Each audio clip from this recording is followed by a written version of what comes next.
Welcome to the Trinity Force Podcast. Yo, it's that Triforce cast beaming straight to your home. Grab a beer so we know Pone ain't drinking alone. Send an email, a quick tweet, just pick up the phone. Leave a message at the beep if you're a creep, watch your tone. Discuss the meta game, patch notes, whatever helps your stats most. Obi Pone Kenobi is your last hope to snatch gold. So grab your headphones and join in the fun. We'll try enforcing some jokes and some cringeworthy puns. Yo, we can make it together, people. Trinity Force Podcast. These boys are second to none. Now that's the end of the intro. It's time we begun. Hello, everyone, and welcome to episode number 799 of the Trinity Force Podcast. I'm your host, as always, Erik, and yes, it is tonight just me on, so it'll make my job editing a lot easier. Yes, Bomo has some other obligations, and John is unfortunately sick once again, it seems. So, we will once again wish him happy health. If you're wondering why I say happy health, go check out, I want to say 796 or so. John was sick a few weeks ago, and somehow we devolved into Bomo and myself devolved into a wishing him happy health as opposed to wishing speedy recovery or other things like that. But anyways, John, we wish you a happy health again. In other news, I'm sure you heard this about 2 minutes ago if you're listening to this rather than watching the YouTube video. But remember to go sign up for our tournament. We are having it in the last weekend of March, and it should be great partnering with LBLCS. We already have great participation. We're definitely going to be putting it on this time. No cancellations or anything like that. So very exciting. As for what am I going to talk about tonight? Well, as you can see on your screen, or you guessed because of the title when you click the play button, patch 13.4. We meant to cover it last week, but we ended up just getting into a really sweet conversation about LP gains and rank system and things like that. So, that was not covered, and I'm going to cover it this week and run through it. So this shouldn't be that long of an episode. I know the patch has already been out for, by the time I'm recording this, about half a week or so, or almost a week. But yeah, we'll get through this and offer some how it's felt, what other changes that need to be made, in my own opinion, and yeah, we'll go through it. But before we do that, what have I been up to recently? Now my hands are a little pruny right now. It's hard to see. I did a shitload of dishes after work today. It took me like 2 hours or so to do those, as well as do some meal prep for the week. Baked a couple of sweet potatoes, boiled some green beans, cooked some chicken. So I'm stocked for the next couple of days, maybe like 3 days or so. But yeah, it was good. And been watching. Oh, what did I watch? This past weekend, I watched the movie Home Team. It's a Netflix original. It's a Happy Madison production, which is so Happy Madison is Adam Sandler's production company, and any movies that he puts on are Happy Madison productions. So, yeah, that's what those are. It was pretty good, and I like that they didn't force any sort of romance down your throat. A lot of times in movies, especially if it's a rom-com or not necessarily a romantic comedy, but a comedy or some sort of a drama, there has to be a love interest, which definitely can be used sometimes well, but it's overplayed in my opinion. And that's coming from someone who watches far too many movies. For the last like 4 years or 3 years, I've been watching one new movie a week. I think maybe it's 4 years. Let me look at my spreadsheet here. Movie spreadsheet. Let me look. Yeah. Oh God, last 4. So this is my 5th year of doing it, and yeah, that doesn't even include things that I've rewatched a whole bunch of times. So, yeah, it wasn't shoved down your throats at all. It was great. It was Kevin James. It was Taylor Lautner was in it, and I actually liked him in that, which was surprising. Rob Schneider was good, and some other people that are normally in the Happy Madison productions are there. Yeah, they were in it, and it was good. And what else did I do? I rewatched the Lord of the Rings movies this past weekend as well. Extended edition, of course. Not going to rewatch the normal ones. Extended edition is the only way to go. And if you're interested in doing that, they are on HBO as well, so you can catch them there. I've really got a greater appreciation for the character and the hardships of Frodo watching it through this time. A lot of there's a kind of a I've heard a lot of discussion and criticism about how, for lack of a better term, Frodo could be kind of a whiny bitch. But I really, when watching the extended editions, now I've watched them a few times, I really get a greater sense and feel of the weight that his burden is, as opposed to him just like, oh, I can't do it. Oh, I'm weak, where it kind of seems that. But if you look a little or feel a little deeper into the character, it feels a little different. I guess that's also come some from. I've been reading through the books for slowly for the last couple of years because I barely ever read.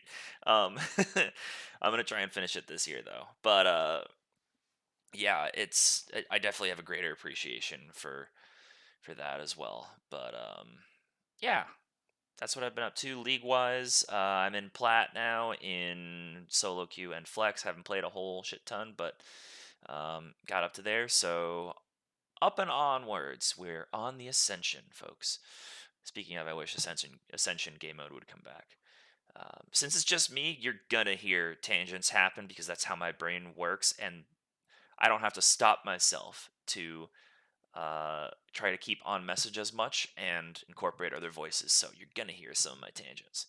So yeah, but other than that, let's get into patch 13.4. So yeah, this came out 5 days ago or 4 days ago. It was last Wednesday it hit live, and I'm recording this Monday, so we're looking at like 5 days prior. So there are a lot of changes, and let's get into it. So first off, Ari, her base health is increased by 20. Her base armor is up by 3. It's only 21. That's really low. And her R cooldown is down by 10 at all ranks. So not a huge deal. This is a nudge in the right direction to making Ari more viable in most matchups. She's still going to get wrecked by anything that can apply physical damage to her because she has 21 base armor. That's among some of the lowest in the game. The only ones that I can think of that would be lower than that would be Orianna because she gets base resistances while she has her ball over her head just as a passive of her E. But yeah, Ari, I've barely seen. I played with her once so far in ranked, and it was fine. She felt fine, but she needs some help, especially since they're trying to push her into pro play a bit more here. And she's straight up disappeared since before Worlds when they nerfed her because they had to nerf her before. She just hasn't seen much play since, so they're buffing her up a little bit. This doesn't do all that much. It's more of a placebo. I mean, if I look at I probably should have had this up, but looking at the stats here, she's 50.5. I would have said, yeah, she's about balanced, 48.68.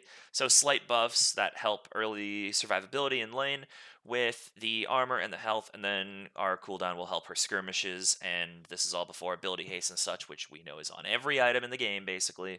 So that'll get down a little bit lower. So small, slight adjustments, bringing her up like 1 percentage point. I'm surprised it went that high, but I was expecting at least like a half point bump. Okay, Alistair, his passive ally heal has increased. It went up by 1% of his maximum health. His Q, the magic damage AP ratio, went up by 10 percentage points, as well as the W went up by 10. So now his Q has an 80% AP ratio, and his W has 100% AP ratios. This is pretty wild. That's like if you, oh man, and they have pretty high base damages. I feel like we're getting into the sort of territory where Alistair mid could be used as a counter to some things. I played it before this patch. I played a game of it in norms I played against Echo, and he couldn't do anything because I just took phase rush, and I just fought him I got early prio on the wave, and then would just fight him right in the wave, and that was fine. And then once I had 3 WQE phase rush away, a free like 300-400 damage, and he couldn't return anything. And then otherwise I just sit back and he throws his Q. Okay, I'm gonna like walk away, but these are on like a 8-second cooldown or so. I can just do it, and then every other time I'm doing it, I have phase rush to fly away. Like there's nothing he could do there. So yeah, how much of a benefit did Alistair really see? I would imagine that his win rate didn't change very much. He has a 49% win rate. Last patch, he had basically the same. If I'm looking in mid, He is, yeah, not doing very well. Uh, yeah, it's no. He's still not. He's still a support mostly, but he is being. I mean, is he played in top at all? He's played enough in top to have a win rate. He is statistically the worst top laner this patch. Last patch, also the worst top laner. So, if you're gonna pick him, either really know what you're doing. Basically, it's situational. It's a situational pick. So don't just go blinding it. Okay, Mumu is getting changes as well. So he's getting nerfs. Um, his health growth went down by 6 per level. His armor growth went down, so it's 6 less health per level, point 0.2 less armor per level, and his W damage also, the W percent health damage decreased. So it was at max rank 2% max health damage plus an AP ratio. Now it scales up to 1.6, so he's losing a little bit of it. Still not that big of a deal. He is going to still stomp the lower you are down, so as you climb through the ranks, Amumu always gets worse, and that's still going to be the case. He is a little bit worse overall now, though, and he's not going to scale as hard because of all. I mean, all of these reasons make him scale less well, but he's still decent. He's still going to be decent. He, especially if you're in the lower tiers, he's still going to be good. He's at a 50.57. He's like that's a 51 or 50.5% win ratio there, or yeah, win rate, and um, we're also seeing that last patch it was 51.6, so he went down by 1 percentage point. Plat plus. That's a solid nerf. He's closer to 50%. That's where he belongs. Okay. The bird, Anivia. I've been playing with some guys, or one of them plays Anivia mid, and it's great. I love to play like Poppy and other things, so it works very well. Anivia she got nerfed, and she is at a 52% win rate this patch. Still, last patch it was 53, so she went down by a percentage point and change. But her health growth was down by 4, and her armor growth is down by 0.3. So she's just slightly less survivable as the game goes on. She gets a little bit less health and a little bit less armor. Not a big deal, basically just tapping her down because she was very strong. Now she's still strong. She's just going to be still just as good in the hands of skilled players, but you can't just survive through it all if you're not used to playing with Anivia and understand the matchups to play and how to play with her. So that's Anivia there. Annie, also nerfed. We're seeing a lot of A champions. This is the most I've seen in a while. So, Annie, her base health decreased by 34, hurts her support. Her Molten Shield, the shield retaliation magic damage. The flat is down from 30 to 90 plus 40% AP ratio to 25 to 65 plus 40% AP ratio. That is, if you're only putting, if you only have 1 point in your E, not a very big nerf. But if you have this maxed out, a much bigger nerf. And then Tibbers is get the cooldown is up, so it's 10 seconds at rank 1, 20 seconds at rank 3, 15 seconds at rank 2. This hurts support Annie a lot more than it hurts mid lane Annie. They are trying to tap both of them down, and mid lane she has a 52% win rate right now, and before it was 54. In support, she had 55, and now it's 52.5. So yeah, these were more support focused because with levels, she still scales up to be fine. It's just tamping down the things that support Annie needs more. She's going to get less health because she has less income and she has less levels. So that losing that little bit of health hurts more. She's going to be maxing E earlier um, than AP or than mid lane Annie, so that's going to hurt her more. And the Tibbers change just hurts overall. So yeah, that's Annie. I think she's in a still. I mean, obviously she's still in a good spot, so you can still pick her and feel totally fine. And she's quite blindable generally as well. Felios, okay, another A, and then we have a Zir afterwards. This is a hell of a lot here. So Felios, this is a buff. His bonus attack speed is increased. So every time you put a point into you can't level your ability as a Felios. You level additional stats, whether it be lethality or attack speed, or I think attack damage is the third one. And the attack speed is going up from 7.5% up to 45% per level you put into it to 9 to 54. So it is slightly better early, and as you put more points into it, it is better and better. this is good. Aphelios has been in a bad spot for quite a while. He's still obviously someone you only want to play when it's situationally good. He's not always, you can't just blind him. And you also should refrain from playing Aphelios generally unless you're in, I'd say, like higher plat, diamond plus, really, because he is complicated. You have to understand how to rotate your guns and manage your ammo. And while he is fun, he's also immobile. And there's a lot of nuance to his kit and the ways in which different gun combos interact with different team comps and item variants and et cetera, et cetera. I could keep going, but be careful if you're going to play Aphelios. He did get slightly better.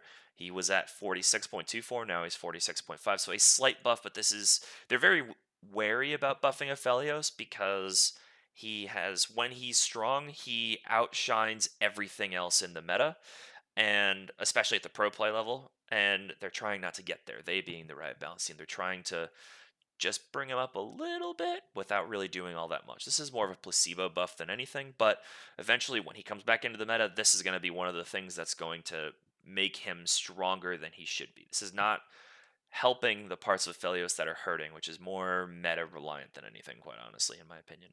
So Azir is the next nerf. His base mana is down by 100. His mana growth is up by 15. Okay. So at level like 8, this is a flat buff to his mana. Okay. Yeah, 8, no, like 6. At level 7, sorry, level 7. Oh my god. Level 7, just the mana changes alone are a net buff. Level 7 onwards. Okay. So getting into Azir's strongest time. His W, the recharge time, is up by 1 second at rank 1, and it scales to be 6 seconds still, so it's still scaling to be the same. His E, the magic damage, is up. Flat damage up by 40 at rank 5, and the AP ratio is up by 15%. And the ultimate is weaker. Nope, it's stronger at all points. Has a higher 15% AP ratio increase, and the base damage is up from 25 to 125 per at rank 3. Okay, so he didn't get nerfed. He got buffed. He is weaker level 6 and lower. He level 5. He just is, because his ultimate is stronger at all points in the game. So once you hit level 6, you're stronger than you were before, and you have 5 less total mana than you did before, or 10 less. You're basically the same champion, but after that you are better at all points in the game. That is wild. This is not a nerf. This is a net buff. Holy shit, we don't need more Azir buffs. Okay, moving on.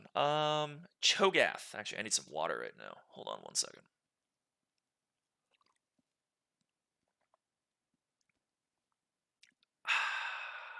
Solid 5 seconds there. Okay, Cho'Gath. He's getting buffed again. Oh my god. Armor growth 4.7 to 5, so up by 0.3. His Q mana cost is down by 10. His magic damage on the Q, the base damage is up by 20 at rank 5. Rank 1, it's still the same. And his W Feral Scream is the same cost level 1, but less expensive by 20 at rank 5. So Cho'Gath already doesn't have that many mana issues, but this especially helps for like mid lane Cho'Gath. He's going to do a lot more damage, and with these Qs, you're going to be able to get off more spell rotations. Not because of any CDR or ability haste coming through. It's just mainly because he doesn't have as many mana issues, which already weren't that bad. But this is insanity that they're not that they're going down. And then for top lane Cho'Gath, this is also good. Support Cho'Gath, this is fine if you play that as well. I mean, you can play him in 5 roles realistically. The only role I wouldn't play him in is ADC, but if you play that, you can play Cho Senna. It's quite good.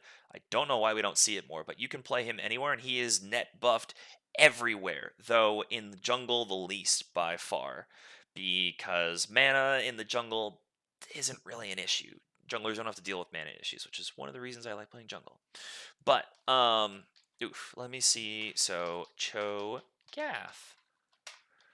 So, Cho is now a 51% win rate top laner. He was already strong before, and last patch, he went up by 1.5 percentage points in top. In mid lane, he barely changed, but he now has enough of a pick rate to justify his 51% play rate. Does he have any play anywhere else? He does have some in bot lane, but it's not very good. Okay, so it's Cho Senna because he's taking Guardian here. Yeah, it's Cho Senna. So yeah, but Cho'Gath good and easy to play as well. So if you're a newer player, go try some Cho'Gath. Okay, Elise. Q base damage decrease and the Spiderling base damage decreased. So she was just a little bit too oppressive, and they're tapping her down as well, trying to make her less able to curb stomp from the beginning should she get ahead. So, what exactly did this mean win rate wise? Well, her win rate is 49.8 right now, Plat Plus, and it was 51.7. So, yeah, this definitely hurts. It's also worth noting that her Q in human form, in range form, not melee form, does missing health damage plus some base and stuff, and that base was significantly hit by 10 to 30. And this is her first max, I believe. I believe Elise maxes Q first. Let me see. It might be W, but no, it's Q first. So this is you're getting hit first early with your first ability here. Yeah, I'm fine with this. Elise is too strong in general right now. She does get stronger the higher up you go because she is arguably the best at turret diving in the game, and turret dives are just stronger as you go up. And she's able to. Games are shorter the higher up you go as well because teams learn how to close out games better, and there's more coordination that happens inherently because there's more macro understanding. So, um, yeah, this is good. I like this change. I like these changes here for sure. So, yeah. Jarvan, W cooldown increased from 8 to 9 seconds. This is a revert of his buff last patch. And the shield strength as well is going from just the ratio that he gets, the additional shield, was 80% of bonus AD. Now it's 70% bonus AD. Slightly tapped, doesn't really do anything. Jarvan is still going to be an excellent jungler in general, and you can blind him. You can play him into basically any matchups generally. Yeah, you should be fine playing Jarvan and not feel bad about it. He is one of the most popular junglers. He is one of the best junglers still on this patch. His win rate barely went down, and his pick rate is only increased as well. It's yeah, Jarvan is good. I would recommend that if you're a jungler, you play some Jarvan. I'm just curious. Let's see. Top lane, he has a win rate increase, win rate decrease. Okay, interesting. Anyone playing support? Yeah, support with Aerie doesn't feel all that great right now. So, yeah, I love Jarvan, so I'm not going to speak anything poorly of it. John also thinks that the Jarvan changes are basically non-existent, that it's still strong. So, yeah, yeah. Okay. Now, let's get into Jax. So Jax is getting some changes here. This is billed as a nerf to Jax and average at all levels of play. Let's see if it actually shakes out that way because they also said Azir was getting nerfed and Azir got buffed, folks. So base health down by 20, nerf. Health growth up by 1. Okay, so he is at all stages of the game going to have less health by base stats alone. So that is a nerf so far. Okay. Um, Changes to his counter strike. So dodging attacks now increases the damage, the entire damage of the spell, no longer just the base damage. Okay. Minimum magic damage went up, or so the minimum magic damage AP ratio went down from 100% AP to 70% AP, and the maximum magic damage went up from 100 to 140. So it's going to be less good if you didn't use it optimally, but the more optimally you use Counter Strike, the more value you get out of it by dodging attacks, then it will do more damage. I like this direction if they're going to change it so that it rewards skilled play. Those are always positive changes to make. And then his R, Grandmaster at Arms, the passive on hit damage was 80 to 160 plus an AP ratio. Now it is 60 to 160. So it's weaker early. Level 16, his ult is the same there. Bonus armor and bonus MR for first champion hit is It's the same at rank 3. Early on in the game, it is weaker both for armor and MR. So he's weaker early, and level 16, he is the same. The only thing that is a change, that is a notable change, is that that could be a buff, is if you're using Counter Strike well, then that is buffed. Otherwise, no. Jax has been just a plague for so long, and I mean he's very popular. He's at a 50% win rate right now. Last patch it was 50.6, so he went down slightly. Yeah, this is good change. He's still good though. Don't worry about don't shy away from playing him. He's still very good. Malphite getting another buff, another older tank getting a buff. So, W cooldown decreased from it's 2 seconds at all ranks. That's insanity. He basically just has this up all the time. Empowered autos, physical damage is the armor ratio is up by 5%. So you're getting damage on those empowered autos relative with an additional 15% of your max armor as opposed to your total armor as opposed to it being 10 per 4. So slightly more armor. That's good for Malphite. And then the actual damage that happens in the cone, because when you use this W, it's got two parts. Every auto you do does more damage, and then it fires a small cone. We're not looking like a Tiamat cone or a Titanic cone. It's much smaller, but it does some additional damage in that cone, and that armor ratio is also up. So they're not changing his AP ratios. They're not changing any max health, anything like that. Just the armor. So um, incentivizing, basically rewarding Malphite, being able to get the items that he wants and tapping into his core gameplay more. I really like this. Malphite is a champion that's very much overlooked and can be really oppressive in the right hands because you can't engage or you all have to stand spread apart from one another and you're constantly worried, oh, is Malphite just going to fly at me? And if I don't have a movement spell, I'm dead. So yeah, and his win rate right now is 51.5. Last patch, it was 50 flat. Well, 50.09. So he's better. And I mean, it doesn't work all the time. He is a situational champion in matchups, but if you have the right situations, Malphite is fantastic. So I would also recommend that people go pick him up. Okay. Maokai. So Maokai's been too strong everywhere, so he's getting nerfed, and I'm guessing that these are going to be massive win rate wise. Let me look.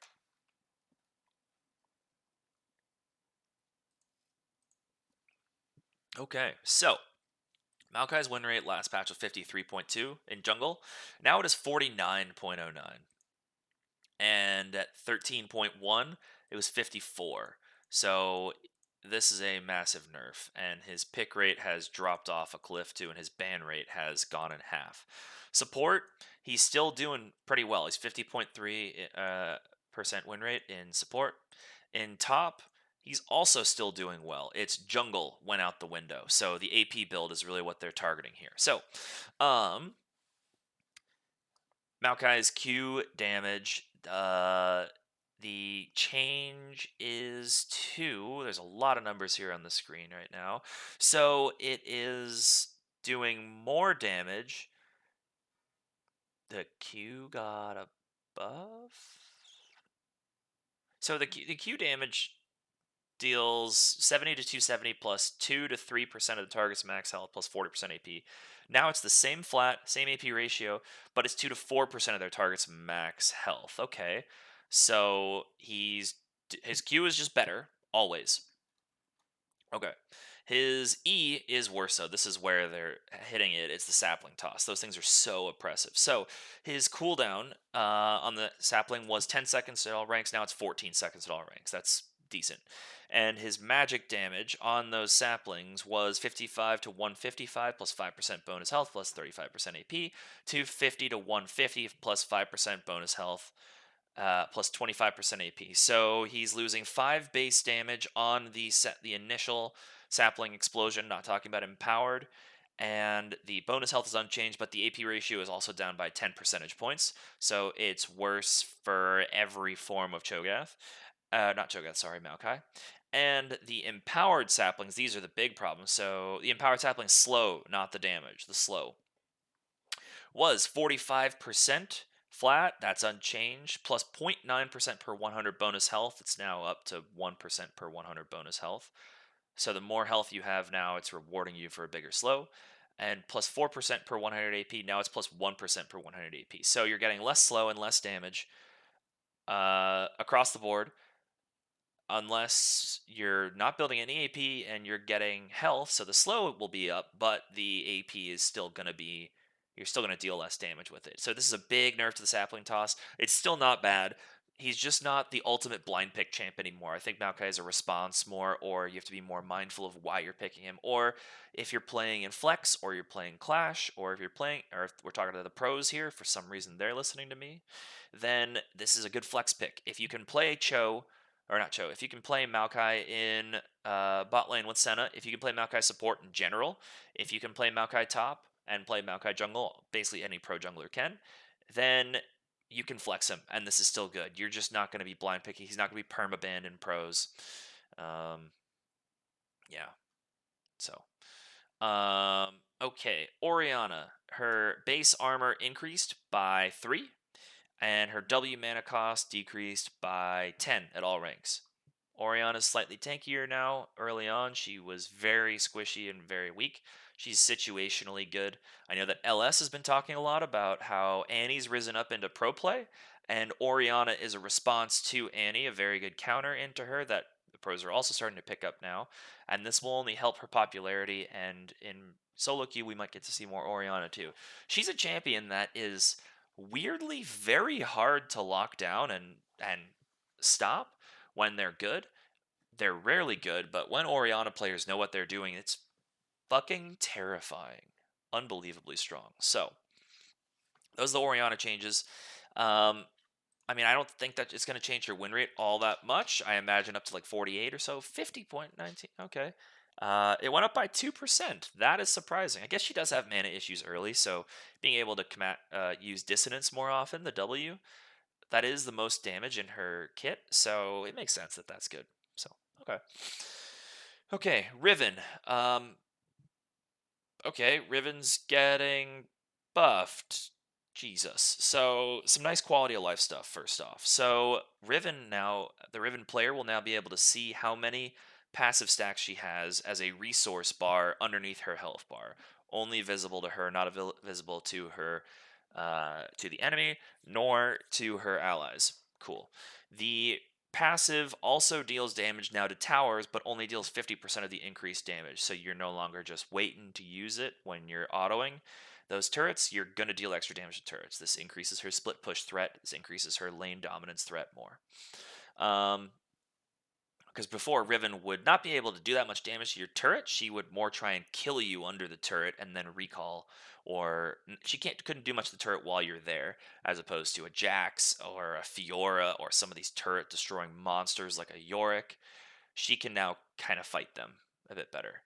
And so her bonus AD on her passive was 30 to 60% at specific level breakpoints of total AD. Now it's just a linear scaling, level 1 to 18. No changes there.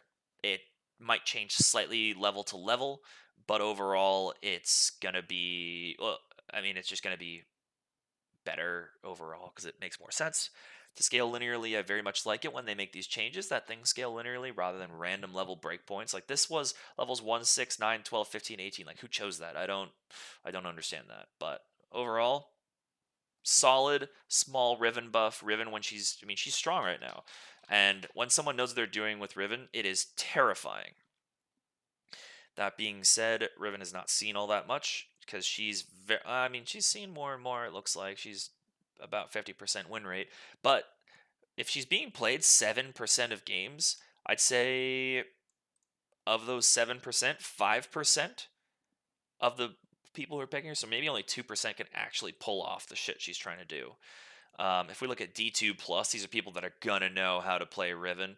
52.5 to it went up by a percent and a half. If we look at Master plus, 52% win rate, and that's basically the same. She's in a good spot if you know what you're doing, but Riven is extremely hard to play well, given how you need to be able to both lane with limited range and limited defense, and understand how to work in an auto and your passive, and so many auto cancellations and combos. It's wild. Uh, yeah, that's not a champion that I would ever recommend people pick up. But yeah, Riven is getting a small buff and it helped. Okay, Samira.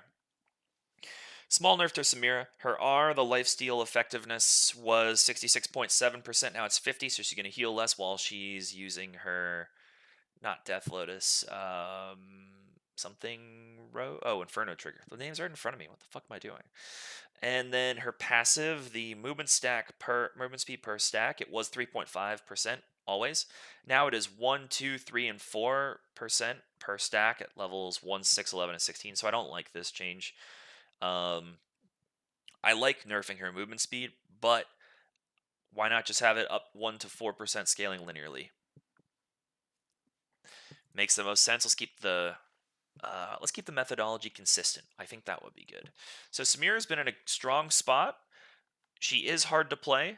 She has been a strong spot though, so she's 48 right now. It was 51.49, so apparently that made a bigger difference than I thought it would have. But this is fine.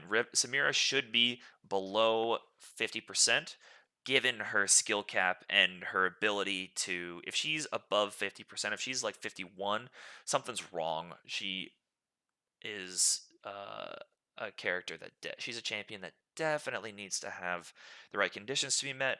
She's not blind pickable generally, and she has a lot of things in her kit that are too. When she's strong, they are oppressive as hell, like her wind wall and then the move speed as well. So it should, yeah, I like these changes. Okay, so Senna. John said that Senna feels really strong right now, and let's see if the stats play that out. So Senna did get some buffs. Let me look at her win rate. So right now in bot and support and such down there, 51 or 52% win rate. Last patch we're looking at 49, so it went up by or 2.5, 49.4. Her attack speed ratio went up from per level from 0.3 to 0.4. Okay. Or her attack ratio, attack speed per 100% bonus attack speed, 0.3 to 0.4. So slight more attack speed that she gets from when she gets stats for attack speed, she converts more of that into attack speed. And then her R, the Dawning Shadow, the cooldown is down by 20 at all seconds, or 20 seconds at all ranks. That's big. And the damage is up. So the AP ratio is unchanged. And the base damage is the same at level 6 with rank 1. Rank 3, it's up by 50. And 25 at rank 2. And then the bonus AD ratio is up from 100% to 115%. So it's going to do more damage. It's going to come off cooldown more often. And the shield is the same level, so as the same amount as the damage that would go through. So the shield is going to be bigger as well. I believe that to be the case. Let me read this. Yeah. So the shield's bigger, the damage is more, and it comes up more often. This is huge given the globalness of it. This is big. So I definitely agree with John. I've seen a couple Sennas and they seem really, really, really crazy good right now. And Senna is artificially better than she seems right now if you can understand how to follow around and coordinate with your team to pick up more souls. The more souls that faster Senna can get souls, the faster she comes online, the faster she becomes a fucking terror on the Rift. Okay, speaking of souls, Thresh. So, Fenrir said that Thresh is back, and let me actually go look at his comment to me about why he said that. So, he said at level 9, his hook plus boots and completed mythic, the hook is like a 5-second cooldown without the 3 seconds off if you land it. The ability is crazy late game. Enough CDR, it's up 100% of the time if you land the hook. That's insanity. So, let's get into what these are. So the Q damage is increased, first off. So it does more damage. The AP ratio is up by 10%, and it scales up to be doing 20 more damage at rank 5, same at rank 1. The cooldown is also down by 2 seconds at max rank. So without any ability haste, if you have 5 points in your Q as Thresh, it's a 6-second cooldown. So that's after they get oh my god, that is so fast. Oh wow, he was not kidding. Okay, let me keep going. The damage on Flay, the AP ratio is up by 10%, and the flat damage is up by 20 at rank 5. And then the W, the Dark Passage, the cooldown is down by 1 early. It's up by 1 late. So at level 3, the cooldown is the same. The shield strength, base shield strength, is actually down as well. So they're disincentivizing Thresh to put the most points in his W. It actually doesn't make sense. This is a 3-point wonder. I guess 3 if you really want to do it, but this is now the worst ability to max in the game, or not in the game for him. But he has a lot of damage on this QE, and those are the actives plus the empowered auto that Thresh gets, and then the box already has a very high AP ratio. Yeah, so this is wild. Let me look at Thresh has been in the gutter for a while, not feeling great. I guess stats wise it's a bit better than that. He's also very popular, but he had a 49.4% win rate last patch, and now it's 51.2. So it is considerably stronger, especially for someone who has such a high AP ratio, or such a high skill cap. Sorry. So, okay, we're moving right along. Udyr is, we're about halfway done. Oh my god, I forgot how much is in this patch. This is a lot of them. So Udyr, health growth down by 6, base armor down by 3. The slow on the R is down by 2 seconds at level 1, scaling to 5, or not 2 seconds, sorry, 2% down to 5% less on the slow.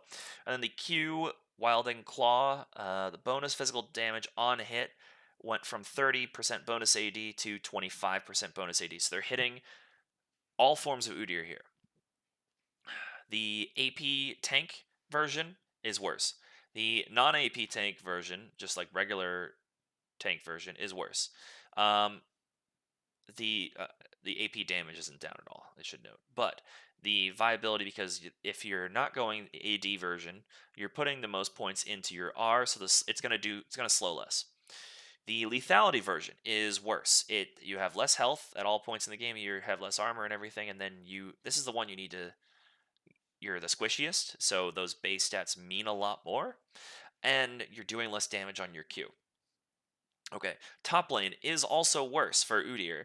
He has less health and less armor, which is important in a place where he's constantly getting punished. In the jungle, you're not getting nearly as punished, except for in ganks and stuff.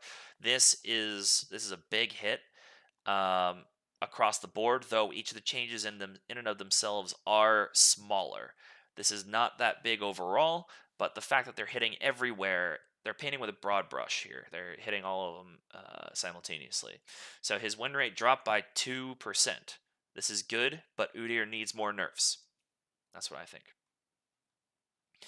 Okay, we have 2 more champions. Vigor, the Q range is up by 100, and then the W range is up by 50. He's going to be able to hit his abilities from further away. This is good since he's not in a great spot. He's already hard to play, and his win rate went up by 3%. Holy Christ, that is surprising. Okay, well, I didn't expect it to be that high, but I get it. More range on your abilities and no drawback is good. So, yep. He still has to get in pretty close range to be able to RU though. And the cage is still crazy strong. It's one of if not the best basic abilities in the game. Okay, Viego, his passive damage can now critically strike. Okay. And the R, the additional damage per 100 bonus AD went up from 3 to 5%. So a slight buff for Viego. He's still not amazing. Maybe his stats are okay. Let me look. No, they're not. 47.92% win rate. It was 47.4. He's not in a great spot. It's more of the meta than anything else. I think he can't deal with these Uber tanks at all. He's better in a skirmish meta, and we're moving that direction, so these will help. But overall, Viego's in a pretty weak spot. Okay, that is it for champions.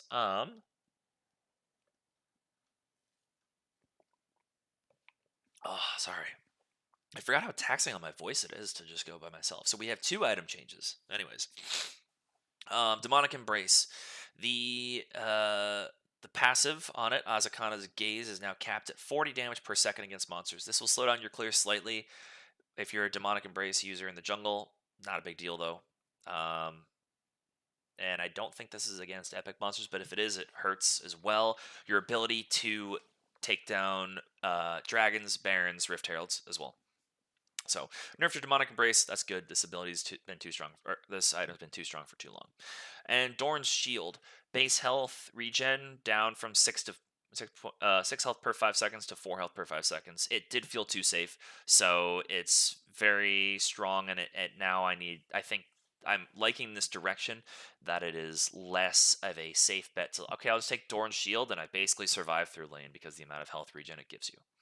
So that's it for those items. We also have some support item changes, though. So here's the blurb that they have. Since the durability update, range supports have reigned supreme, and melee supports have had to rely much more on finding early lane kills. Our goal with these changes is to even out the power of the two classes, alongside champion-specific buffs from 13.3, by more closely syncing the time supports get their ward upgrades, and by improving the balance of health regeneration and spell spamming in lane. So, Relic Shield, base health regen went from 25% to 50%. They doubled it. Targon's Buckler, the upgraded version of Relic Shield, the base health regen went from 50 to 75. Spectral Sickle, charge generation time went from 10 to 12 seconds. Same with Harrowing Crescent. So I should have said at the beginning, I guess.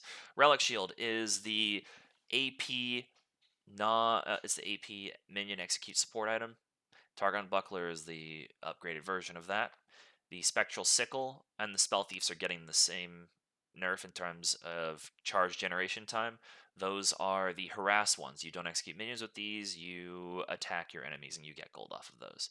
You're going to generate charges more slowly at all points there.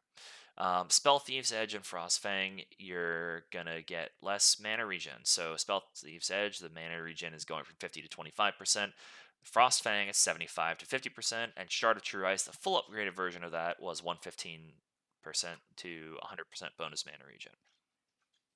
And then the AD tankier support item, Steel Shoulder Guards, which upgrade into Rune Steel Palders, went from 25% to 50% the base health regen, and then the upgraded version as well, the base health regen went from 50 to 75. So they're making support ones worse, they're making support item changes overall slightly different. They're trying to incentivize melee supports and disincentivize range supports some, or bring the scales back in for their favor. I don't think that this will get us there, but it'll be a nudge in the right direction. We'll see. Okay, runes, magical footwear. So magical footwear will now only sell for 30% of the value of the boots, 90 gold. Normal boots and tier 2 boots value is unchanged. So pro players were sometimes going magical footwear and selling the boots when they get them to accelerate their mythic item purchases. That circumvents the original intent of the item to grant you boots, so we want to bring down the power level of this particular strategy. I've seen some people do that on Yumi.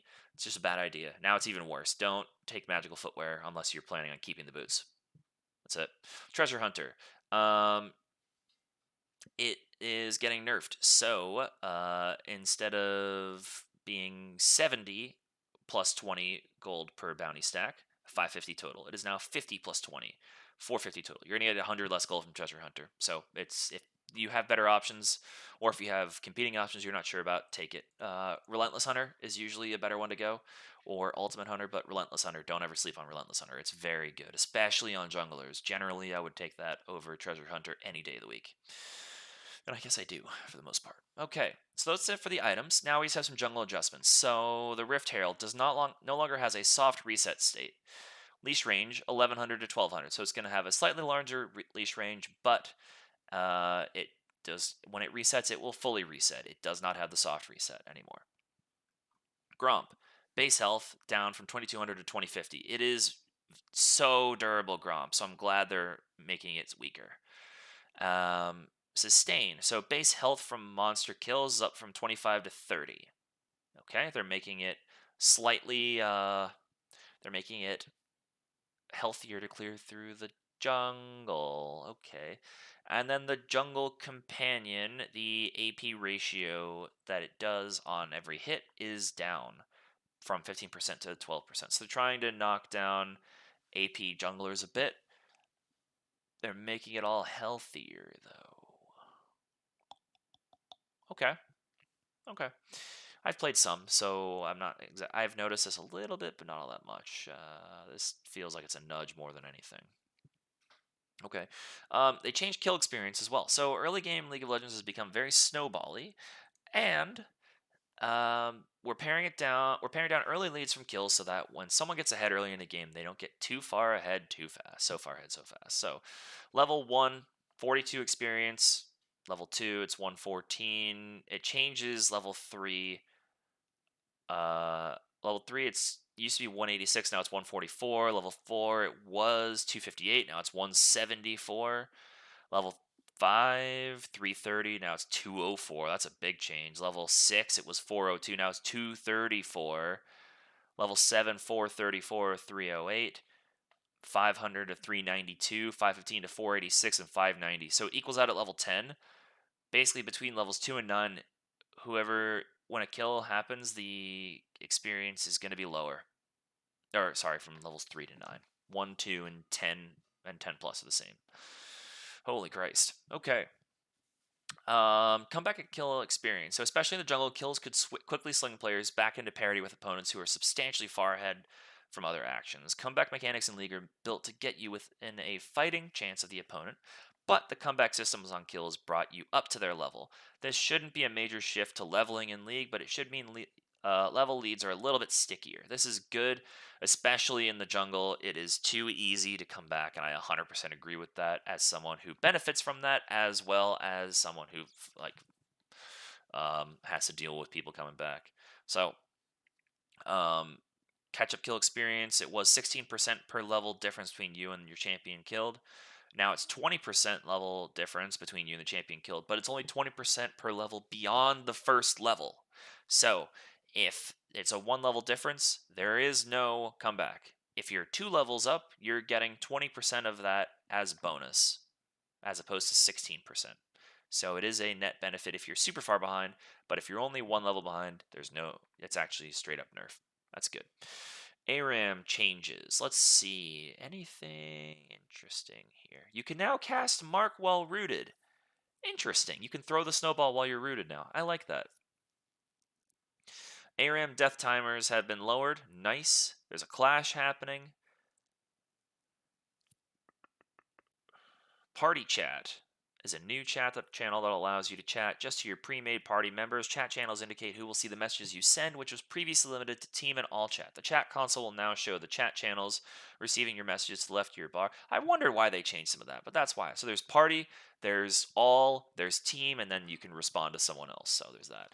Behavioral systems. So mute self will prevent you from using that's a command now, will now prevent you from using text chat as well. It notifies other players that you have muted yourself. So if you're going to mute yourself in games, just go in and do /mute self. I like that. And then deafen will prevent you from being able to chat or see chat from other people. So that's mute all if you're going to do that. And then it also lets other players know you've deafened yourself. So people, if you're not going to use chat, please just go in and do mute self or deafen. So nice.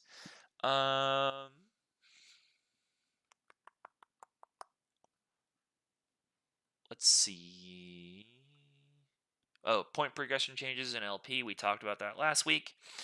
Mythic shop rotation. They're leave. Okay, sweet. Okay, I don't care about these all that much. But yeah, any bugs that I think should be changed.